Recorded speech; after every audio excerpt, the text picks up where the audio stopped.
নমস্কার। আপনারা দেখছেন আধ্যাত্মিক ভারত। ভারত পৃথিবীর শান্তির কথা বলে। কোরআনে বলল যে আল্লাহ এক, আল্লাহ অদ্বিতীয়।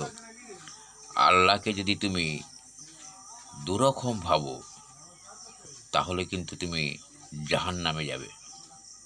এবং এও বলল যে আমি সমস্ত মানুষের অন্তরেই থাকি।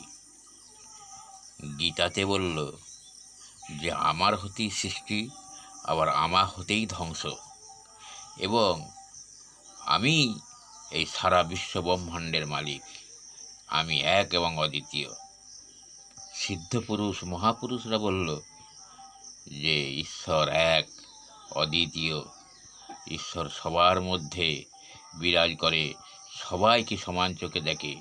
শুধুমাত্র তোমার কর্মে, তোমার চলার পথ অনুযায়ী ঈশ্বর তোমার উপরে আশীর্বাদ বর্ষিত করে বা অভিশাপ বর্ষিত করে।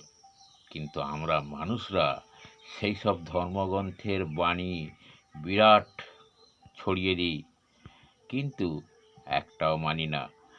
এই রাষ্ট্রটা অন্য ধর্মের, ওই রাষ্ট্রটা অন্য ধর্মের, এই নিয়ে আমরা যুদ্ধ করি। তাহলে এই যুদ্ধ করতে করতে নিজেদের ধ্বংস নিজেরাই ডেকে আনি।